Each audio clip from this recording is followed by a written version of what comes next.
A Mochi moment from Sadie, who writes, I'm not crying, you're crying. This is what I said during my first appointment with my physician at Mochi, because I didn't have to convince him I needed a GLP-1. He understood, and I felt supported, not judged. I came for the weight loss and stayed for the empathy. Thanks, Sadie. I'm Myra Ahmed, founder of Mochi Health. To find your Mochi moment, visit joinmochi.com. Sadie is a Mochi member compensated for her story. AI agents are everywhere, automating tasks and making decisions at machine speed. But agents make mistakes. Just one rogue agent can do big damage before you even notice. Rubrik Agent Cloud is the only platform that helps you monitor agents, set guardrails, and rewind mistakes, so you can unleash agents, not risk. Accelerate your AI transformation at Rubrik.com. That's RUBRIK.com. I used to be non-caring, and now I'm more loving. And it's not that I didn't care. I think everybody has that natural caring to a certain extent, but it's easy to get a cold heart. And the bad thing is you don't think it affects you, but looking back now, I'm like, man, it's like, no, you can never care and love too much. So I've allowed myself to care and love even more. Welcome to the Live, Love, Survive, Thrive podcast that helps you embrace life's challenges, grow through adversity, and discover your true potential. I'm your host, Dr. Kimberly Hubinet, anti-aging dentist, widow, author, and inspirational coach. I live by the Can I philosophy, constant and never-ending improvement, and I'm here to help you do the same. Each week, we'll dive into real conversations, powerful stories, and practical tools to help you heal, grow, and thrive. Whether you're rebuilding after loss or ready to step into a more purposeful life, this space is for you. Let's grow, evolve, and thrive together. Welcome to another episode of the Live, Love, Survive, Thrive show. I'm Dr. Kimberly Hubinet, and we're here to inspire you to move forward after your loss of your loved one. We help you find ways to live, love, survive, and thrive in your life as you know it. Taking little steps towards creating life, and what we're trying to do is learn how to live again. I'm so excited and honored today to welcome all of you to listen to Mr. Daniel Gomez. And he is all the way from Texas, and he's an award-winning keynote speaker, business coach, and trainer, and book publisher. If it wasn't for him, I wouldn't be here today as well. So I would like you to introduce yourself, Daniel, and let the listeners know how dynamic and energetic you are. Well, Dr. Kimberly, thank you so much for having me on your amazing show, and I'm pumped up to be here. And Daniel Gomez is a person who loves people, and I truly believe that most people don't see how amazing and special they are. So I'm here to drop some value. I love doing these podcasts with your audiences just to show them that there's another level inside of all of us. And whether you choose to take it through a book or whether speak on stage, we can help you both ways because your story has power and the world needs everybody's story because somebody out there is going through what you're going through, just like we're going to share here on this podcast. Sometimes we have the illusion that we're the only ones going through something and we're not. And when you find out you're going through that too, and that's the power of a story, Dr. Kimberly. So thank you so much for having me today. So you're such an amazing and inspirational coach, and I'm sure my listeners will gather more tips about how they can learn to live again after the loss of your loved one. And, you know, the whole premise is telling us about who you lost as a loved one and how that pain turned into something of a purpose. So can you tell our listeners about what happened to you in your life? Yeah, first of all, death is something that's going to happen whether we're ready for it or not. And for me, I lost my mom when I was 10, and that loss didn't really affect me as much. I always wondered what it would be like to have a mom in high school. But my dad, when I was 26, that's the one that really hurt. And we have a choice in that moment. We have a choice, right? I'm 26 years old. I'm an orphan, no mom, no dad. And a lot of people at that point, they feel sorry for themselves. And it's easy to swallow yourself in self pity. And hear my heart in this because I've lost my dad, I've lost my mom, but you can't feel sorry for yourself. And I think a lot of people get stuck feeling sorry for themselves. What I did is I just said, okay, well, what do I do now? I'm 26, I'm married, have my own family going, but I cried and listen to what I'm about to say is sometimes it's okay to cry as a man. I think so many times men hold it in, especially being a Mexican man, Latino. And I just allowed myself to grieve. And I think so many times people don't allow themselves to grieve, Dr. Kimberly. And for me, I didn't have self pity because I allowed myself to grieve, if that makes sense. Yeah, and that's one thing you said, a Mexican man. They're very machismo normally, right? And then thinking about how it affected your life, first your mom, then your dad, and basically you could have just shut down. But look at the life that you've created and the things that you've blessed with and the people that you touch. Yes. To go back, when I lost my mom, you don't really understand the impact of what losing a mother has on a child. In so many ways, I was traumatized because after my mom passed away, a lot of our normal family days were gone. We started moving a lot. I moved to another city. Then when that didn't work out, I came back to San Antonio. And then next thing you know, I'm 18 years old and I shot myself. And I wasn't drunk, I wasn't stoned that evening. But I think life has a way of catching up to you because you suppress your emotions. You don't talk about things. You're not taught how to talk about things as a young Mexican kid and to express how you're feeling and that it's okay to do these things and no, it's not a sign of weakness when you talk about your problems. It's not a sign of weakness. And I think somebody out there listening to this needs to understand whether you're a male or female, you have to let that stuff out. In my book, The Makings of a Millionaire Mind, there's a part where I write about stop sweeping it under the rug. So many people sweep their emotions, they sweep their feelings, they sweep their problems underneath the rug, and they think they're gonna go away. And this is a lie that we tell ourselves because we heard it from somebody else. Oh, it doesn't bother me. Oh, it's nothing big. No, it is something big. No, it does bother you because the thing is this, you add up all those little things that you say don't bother you that really do bother you in the micro. And before you know it, that's where arthritis comes in. That's where sickness comes in. That's where depression comes in. And for me, that's where trying to kill myself came in because it wasn't a thought that I had. It just, in the moment, it's something that happened to me because I never really dealt. I call it the deeper, right? When you come to our conferences, whether it's our speaking academy or Millionaire Mind Bootcamp, I always say this is God is taking us higher. He's always going deeper. The realized truth is this. I didn't realize how much junk I had inside of me from everything I suppressed all my whole life. Yeah, keeping it all in also has people, just the sickness, in ourselves. And then if you push it out and allow others to learn from your mistakes or, talk about it, it helps others and keeps others associated and learn about things to help them grow and change and move forward. Yeah. Yeah. What happens is this. I'll paint a picture for you. We'll just say that you, as a human being, you're a water heater that is overheated. And inside a house, what happens to a water heater? Well, it can explode if it doesn't have a release valve. And the release valve is what allows it not to literally explode. And well, as a human, just talking about how you're feeling or talking about your emotions when you're losing someone is it's great.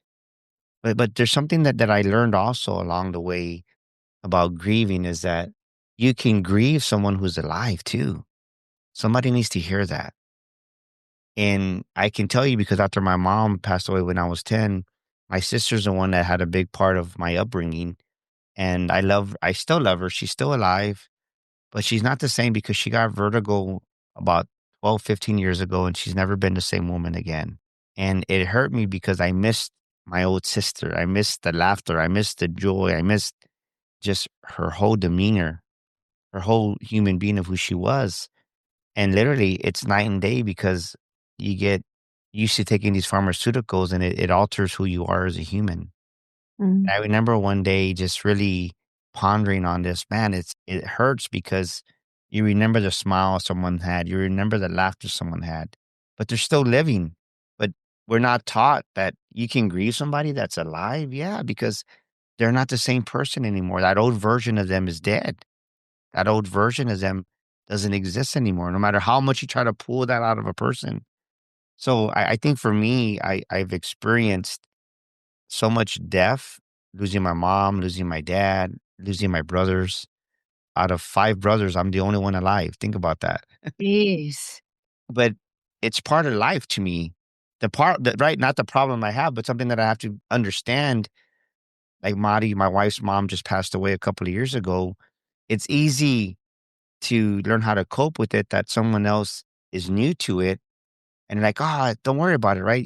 You kinda like you don't mean to pass it over, but to me, it's like, we're gonna live, we're gonna die, and it's part of life because I've experienced it so much. As to someone who's experiencing that loss, maybe you're out there and you're watching this episode and maybe you've lost some loved ones and your partner, your friend hasn't. Well, you gotta be considerate of how you respond to that because one thing I had to learn is my wife's feelings were valid, and you gotta respect that and understand that not only are they valid, but write this down, ladies and gentlemen, everybody's gonna grieve differently. Everybody grieves differently, and what takes one person a month may take another person 6 months or even a year, Dr. Kimberly. So it's very important to understand that the duration of the grieving process varies from person to person, from loss to loss. Yeah, and so for you, being seasoned with these challenges in your life, I think that people gravitate towards you naturally because you have a way of look at your face, you're smiling, you're thinking about this, but you also understand that you could still live even after all this tragedy. How do you pick yourself up and keep yourself going? Because you're such a positive person even after all of these things that have happened to you. Well, for me, it's putting God first. I think when God came into my life really, and I accepted Jesus Christ as my Lord and Savior when I was 26, when I really truly committed, is when everything changed for me. And I'm not talking about religion. I hate religion. I'm not religious, but I have a relationship with Christ. And when God came into my life and I really accepted, I always say this, right? You need a little bit of Jesus in your life. So when Jesus came into my life, it just healing those pain points and really just even this morning, even though it's a holiday weekend, it's Thanksgiving, I still make time to pray because pray is what keeps me grounded. Prayer is what keeps me peace because I know that when I spend time with my Father, with God, that it soothes my soul, it heals my soul. And not only that, we pour out so much to people in our community, in our environment, around the world. It's just like you need to replenish yourself. And it's like you can't give from an empty soul because if you keep pouring, eventually Daniel has to be filled up again too. So for me, it's putting God first and then family and then business. And when I really structured my life to have God, family, then business, everything just seems to work out. There's no such thing as a balanced work life, right? I think the facade that a lot of people say is, well, you need work life balance. Well, when you love what you do, it's not work. But also when you invite your family to do what you're doing, then you're able to have fun and play at the same time. And one thing that I love is our wife helps us with a lot of events, Madi and my daughter Brittany. So we get to travel as a family, but we're working. Yeah, so you see your family more. Yeah, so it's just understanding that what is the belief that you have in your mind that's a lie because you've heard it so much from somebody else that's their truth or their reality, but it doesn't have to be your truth. And I think for someone listening to this right now is understanding that your path is different than everybody else, whether it's through life, through business, through the loss of a loved one. Allow yourself to just follow your own path. And I think so many times in life, we see somebody else's path and we think ours should look like theirs. And no, it doesn't, not at all. Like, that's why you're one of a kind, right? God didn't create you to be a copy. You're an original. And you have to remember that in life because it's easy to get lost in so many different places you shouldn't be because of social media nowadays also is a big factor of that. True. And with that being said, you touched something about when you're with your family and you inspire them.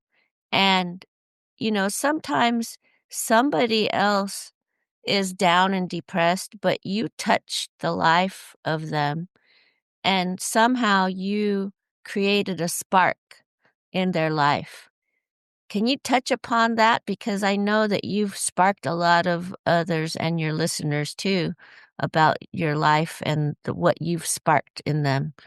I think that you've created a great coming of everybody in your life. Sometimes we can be so beaten down, Dr. Kimberly, that we lose our own value. We lose sight of who we really are because whether it's for me, I can tell you when I got fired from one of my positions because my ego got too big. It's like you can get caught up in the identity of thinking you're your position, you're your title, you're who the world says you are. And what I love to do when I realize it for myself is no, I don't need Harley Davidson. I don't need to be this guy. I'm Daniel, a child of God. And I think for me, I help people realize that you're valuable no matter what, right? Like there's value in you. And the reason I bring that up because I remember the first time I traveled to Asia and I spoke in Asia, I realized, man, whether you're in America, Asia, or the UK, over 90% of human beings undervalue themselves. And what I try to do is come in, whether it's through our coaching or through our events, is tell people, no, no, like you're valuable. Like realize how valuable you are. You don't need a degree. You don't need to be validated by man. You don't need to be approved by anybody else. Like the simple fact that you're alive and you're breathing, God has a purpose for your life and you're already approved by God. You're already validated by God. You don't need anybody's validation. And so many times in life, we're going through every day, every week, every year, seeking somebody else's approval and validation when the truth is this you're already approved, you're already validated. And when I'm able to give you, right, I say this in our events. I'm not here to motivate you. I'm not here to give you motivation. I'm here to give you revelation that it can bring transformation to your life, to your business, to your finances. And when you realize that there's a truth inside of you already that you're born with, and I'm able to say, hey, this is true with you. I'm revealing it to you because you've never seen it for yourself. People start crying and start saying, man, like no one's ever told me that way because motivation is temporary, but revelation, once you see who you really look at you, look at who you really are. Like you're doing amazing things yourself. You're not just Dr. Kimberly. That's part of who you are, but you're an author. You're sharing your story to the world. You're speaking. You launched this amazing podcast because now you're saying, like, man, what I say has value and look at what you're doing. So when I'm able to do that for you and for other people around the world, that's what true success is, right? The money part of wealth, right? Because wealth isn't just money. It definitely includes money, but wealth is helping other people prosper and succeed and letting them see their own value. And when you find, man, that this person brings value and you help them see their own true wealth, you can't be stopped, Dr. Kimberly. Yeah, like when my husband passed away, my identity changed a little bit because, when you're married, you have this other person that is part of your life. And it was kind of a crutch to me a little bit because I had somebody to do things with and to be with and to help me with things. I got forced to think about what I could do on my own.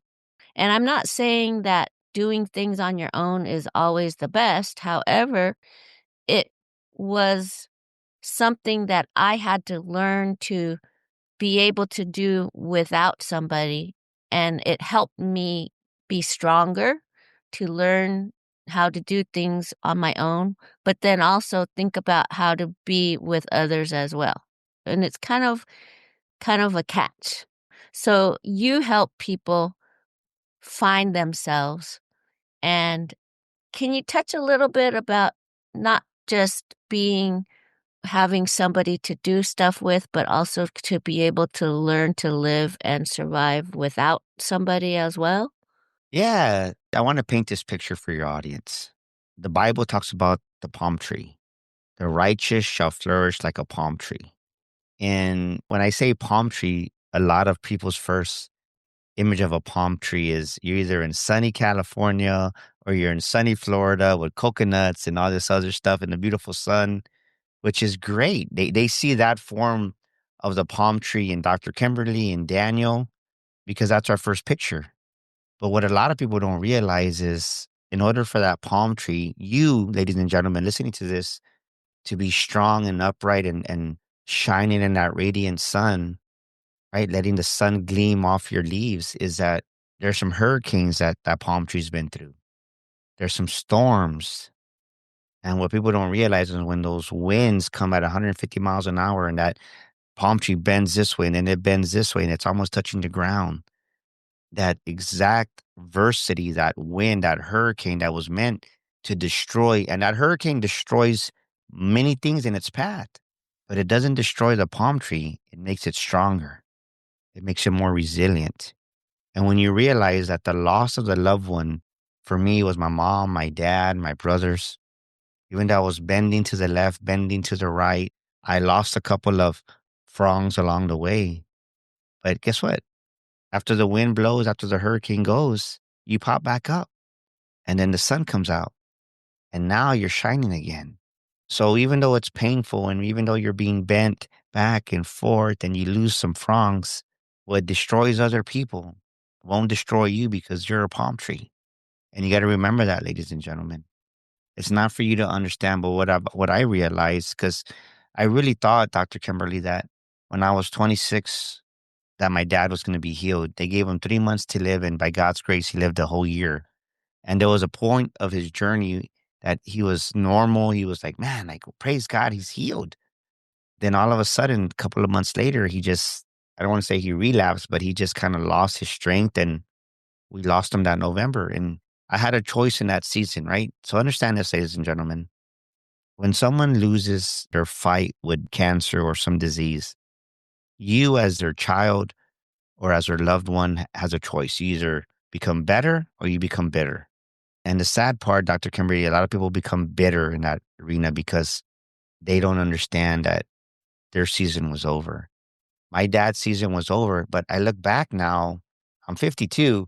I look back 26 years later and I'm like, if my dad hadn't gone through what he did, if we hadn't lost him, my entire family wouldn't be where I'm at, right? Daniel Gomez Inspires wouldn't be here because part of who I am today came from my dad accepting God, coming to know who he was, and then eventually he left this, right? He was the seed for our family.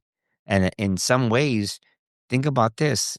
Would there be a podcast for Dr. Kimberly today? Maybe, maybe not. But your husband, your late husband, was the seed for who you're becoming now.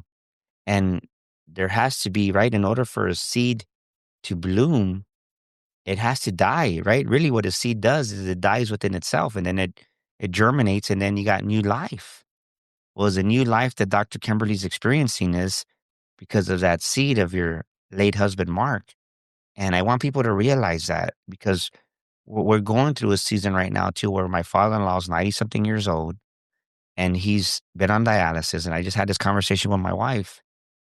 I said, look, I get you love your dad, but he's tired.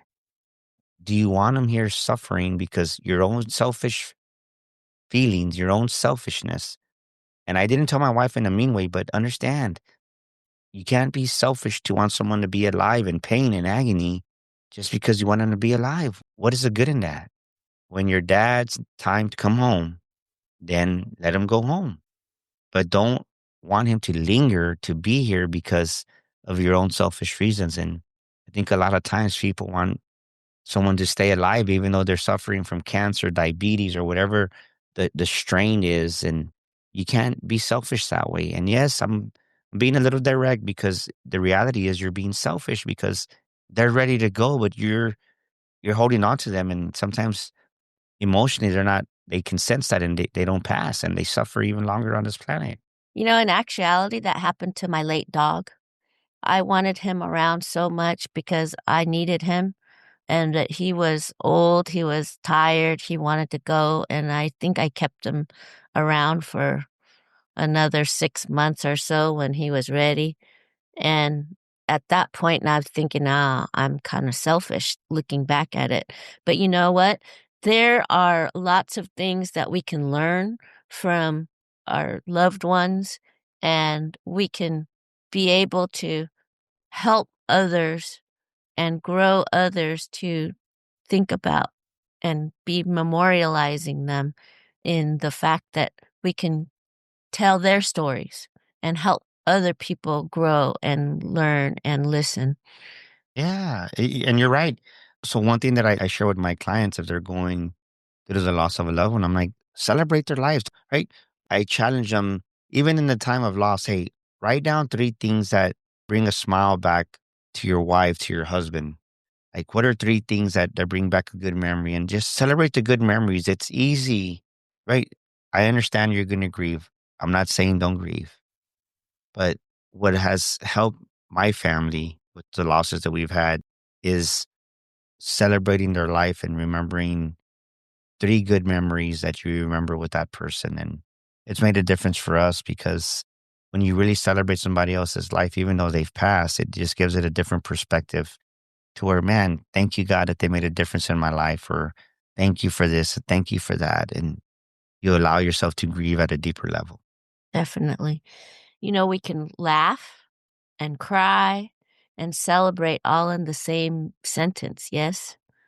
Yes, you can. That's a good thing. I mean, it's okay to cry, it's okay to laugh because they would have wanted you to. They don't want you to sit there and just, like, cry yourself to sleep every night. They wouldn't have wanted you to do that. Your loved ones that passed, they see us, and they're around us all the time, and they want us to flourish and celebrate, and we still have a purpose in life, right? The people that are living still have a purpose. What is your purpose? How are you guys celebrating? How are you thriving? How are you surviving in life? And I would add to that too. It's okay to get mad. Mhm. I think sometimes we make ourselves feel guilty or trust me, God's a big God and God's the one that created us. And God's not gonna be offended when we lose a loved one and we're going through these thoughts in our head. And I remember I was mad for a while too when my dad passed away. I'm like, why? Like, I'm trying to do good in the world for you, and my dad leaves. So just understand that allow those emotions to come out. Allow that junk. I call it junk because, right, if we don't release those emotions, they can poison us. They can harm our body. And then that's where the bitterness comes in and the anger stays in me. I had a lot of anger when I was younger, but you got to release that anger. You got to release that frustration along with the laughter, along with the joy, because it's part of grieving. It's part of just the loss of a loved one. And no one, right? You can prepare all you want, knowing that someone's sick or someone's not going to make it. But the truth is, you're never truly ready, I don't think, right? You're never truly ready. You can have an understanding of what may happen or what's probably going to happen. But a good example is this talking about dogs. We had our dog Bucket. Bucket was with us for 14 years. And I just told you, I lost my mom, dad, my brothers. When my last two brothers passed away, I didn't really cry. I didn't really have a lot of emotion. And I thought, man, what a butthead, right? Like talking to myself. But when Bucket died, well, we had to make a decision because he had a massive, A he had a, tumor or something? Hemorrhage? A tumor? he had a, like a stroke Oh, and he was running into the wall, right? His brain was frying, is what they were saying. So we had to make a decision where we're going to put him to sleep or keep him alive. And I mean, he just wasn't there, right? He wasn't aware. And they said he might live another week, another month. So we made the decision to put him to sleep. And I cried. Like, I cried more for my dog Then my son got there. We cried more for our dog than I did for my last two brothers. Hmm. So allow yourself to grieve with your pets too, like Dr. Kimberly said. You know, it's I still talk about Bucket, right? I miss him. I wish maybe I had more patience with him when as he got older. But you know, dogs get older and they start to pee a little bit here and there, and I would find myself getting more upset with them. Like, dude, what are you doing? But it's just part of the cycle of life, whether it's a human or an animal, and it's okay to cry for animals too, for your dogs. I never thought I'd cry for a dog, but like just mentioned, I cried more for my dog Bucket than I did for my brother that passed away. It's just, and I don't feel guilty about it because I was with Bucket every day. Yeah, it's the process, right? So, do you have a special quote you live by? Well, I have two quotes actually. So my first quote. We've been in business now. January is going to be 8 years, and I always tell people, right? If no one's ever told you they believe in you, I'm telling you right now, I believe in you. And that was my speaking quote as Daniel Gomez inspires. I just want people to believe in themselves. So many people don't believe in themselves. And just this year, by God's grace, we launched our new brand, Accept the Upgrade. And that's our new quote, right? Accept the upgrade. You deserve it. Accept the upgrade in your happiness. Accept the upgrade in your joy. Accept the upgrade in your identity.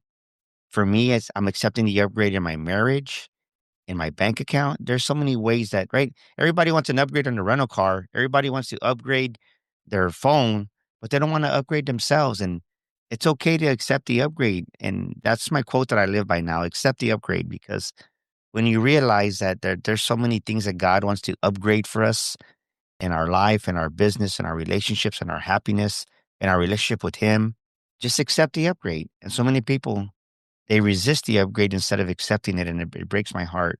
So that's the quote I live by now: accept the upgrade. I love it. And you have more than just that one book. You have 3 other books, right? Yes. Yes. Well, actually, this is the one that kind of got us known around the world. It's under the same branding. Like, this is the mama of all of them, The Makings of a Millionaire Mind. This book, go get it. It's on Audible. It's on Amazon. And then Accept the Upgrade is still under the Makings of a Millionaire Mind brand. This is one that kind of opened us up to the world worldwide. So go get your copy, and then Accept the Upgrade. It's available on Amazon too. And then we have our Sales Accelerator, and then my first book, You Were Born to Fly. And because I've written so many books, now we have a book publishing company. So if someone's thinking about publishing their story, we'd love to help you here at DGE Publishing, because there's power in sharing your story. There's power in talking about what you've lived, because like I mentioned earlier, there may be somebody listening to this podcast, and you were thinking to yourself, man, I'm crazy for missing my dog. No, it's okay to miss your dog. It's okay to talk about and grieve your dog. It's okay. Like, there's nothing wrong with that. But we have the belief or the illusion sometimes that we think we're the only ones that feels this way, and we can be embarrassed about it. No, like, it's okay. And there's no right or wrong way to grieve or not to grieve, right? You don't want to become this angry, irate person, but you do have a right to grieve and the loss of a loved one or an animal. Mhm. So think about this, ladies and gentlemen. Think about what it is that you could be helping somebody else. What is your story? What purpose do you have in life? And what is it that you could help with your life? Are you living? Are you loving? Are you surviving? Are you thriving? Think about this and think about this and put it in your own words. I used to be this, but now I'm this. Daniel, can you fill in the blank? I used to be this, but now I am this. That's easy for me. I used to be non-caring, and now I'm more loving. And it's not that I didn't care. I think everybody has that natural caring to a certain extent, but I can tell you this past year, my heart has opened up tremendously because I've allowed it to heal. And sometimes we don't realize how much hurt and trauma we have deep, deep down inside of us. And I used to be non-caring. It was easy. In the automotive industry, it can be very cutthroat. So you learn to continue to move on. If you lose a great employee or a great salesperson, it's part of the business, they say back in the day. And it's easy to get a cold heart. And the bad thing is you don't think it affects you, but looking back now, I'm like, man, it's like, no, You can never care and love too much. So I've allowed myself to care and love even more in this new season of my life, Dr. Kimberly. Yeah, and like right now, the holidays are coming. It was Thanksgiving and then it's Christmas time. And this is a moment in time where people are very sometimes they get depressed or they want to shelter or they don't really want to get out there and celebrate somebody that lost a loved one or even those that are out there that haven't lost a loved one that's very close to them. What could they say to somebody and help somebody, maybe their friend or their coworker that has lost a loved one? How can they be of support to somebody that has lost a loved one in this time of holiday season? It's pretty simple. Just have a listening heart. I think for me, something that I learned this year, and not that I didn't know it, but I'm going to use this frame, write this 2 words down even more. I've learned how to hold space even more for people. And what I mean by that is hold space and just let them talk to you. And I think as someone who's entering a conversation, like for instance, I'll give an example. We'll just say Dr. Kimberly calls me and says, Daniel, I need to talk. I got to get some stuff off my chest, just stuff's happening in my life. Can you give me a year? Yeah, I'll listen to you. But ask this question after that. Do you want me to listen just to listen with no response? Or do you want me to listen and at the end give you some input or feedback? And I think when you do that, it makes a world of a difference. Two things happen. You set the expectation from the conversation to let Dr. Kimberly know, hey, I'm here for you. I love you. I'm going to hold space for you.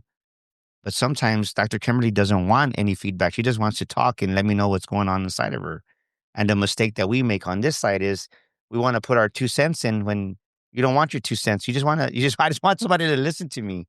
So I think when you ask that up front and say, hey, Dr. Kimberly, what you're about to share with me, tell me, do you want me to reply to your emotions, to your story, what you're about to say, or do you want me just to listen to listen?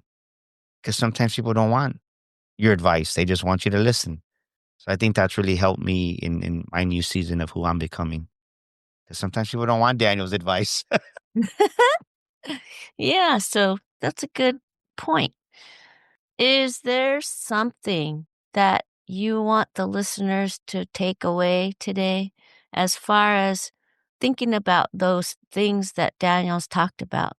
The heater, the water heater that explodes, or, if you're thinking about the dog that you're losing, or the brother or the sister or the parent that you've lost, and the things that happen in your life when it comes to feedback. What is it that you want as a takeaway to our listeners here today that you can give them and shed them some light? I would say this, right? As I see the title of your podcast, to really live, to truly open your heart to love, and not just survive, but thrive. And what does that mean? I want your listeners to say this. I'm going to get a little bit heavy because we're talking about death here. I want them to take away, what is your obituary going to read when people read it? What is your obituary going to read? Is it going to read Daniel was an angry, bitter man that was heartless, like I was in the beginning of my life, in my 20s and my early 30s? Or do I want my obituary to say Daniel Gomez inspired millions of people globally around the world, and his podcasts and his books help people realize how amazing they are by God's grace? Which obituary would you want? And when I really put thought into it, man, I want to leave a mark. I want to leave a legacy. I want to help people. So I challenge your audience to really say to themselves, what is my obituary going to read? And think about that. Yeah. Oh, he was a good guy. Well, good is good, but good in what? No, like go out there, leave your mark on this world, thrive, truly allow yourself to live in love and realize that there's nothing in this world that you can't do when you invite God to help you. That's my word of wisdom for them, Dr. Kimberly. Yeah. And so, this is so amazing that you're telling everybody this. If somebody wants to find you again and listen to you or have you help them, how are ways that they can find you? As a matter of fact, because I know what we're talking about is pretty deep, it might just kind of stir some people to need help. Is I'll give them a complimentary discovery session. They can send me an email at daniel@danielgomezspeaker.com. That's daniel@danielgomezspeaker.com. And I'll give them a complimentary 30-minute discovery session. And then, or you can go to Instagram. My handle is Daniel Gomez Inspires. That's Daniel Gomez Inspires. Send me a DM and just say, right, Live, Love, Survive, Thrive podcast, 30 minutes, and they'll get their complimentary discovery session, and we'll send them their link to do that. And we love to pour into your community because what we're talking about is pretty deep, and people definitely need help in this area. I say that because I needed help in this area. Yeah. And listeners, I just want to thank Daniel for being here today and opening your mind and your heart to him and basically having some openness to learn to live, love, survive, and thrive in this time of the year and any time of the year. You guys know that you are always welcome to call us, listen to my podcast, find us on Instagram, find us on Facebook, and go to my website as well as drkimberlyhubinet.com to live, love, survive, and thrive. And I'm thanking everybody for listening today. Daniel, thank you for listening and giving your words of wisdom. Thank you for having me, Dr. Kimberly, in this holiday season. And ladies and gentlemen, remember, if no one's ever told you they believe in you, I'm telling you right now, I believe in you. Accept the upgrade in your life, accept the upgrade in your business, and go out there and get this copy. It's a great book to read in the holidays. Accept the upgrade. It's going to bless you because we all deserve more, Dr. Kimberly. Thank you. And I'm doing a 30-day challenge right now for the Live, Love, Survive, Thrive community. So go to my website at www.drkimberlyhubinet and you will find our 30-day challenge. Till next time, make it a great day. Thank Bye. you, everybody. Thank you for joining me on this episode of Live, Love, Survive, Thrive.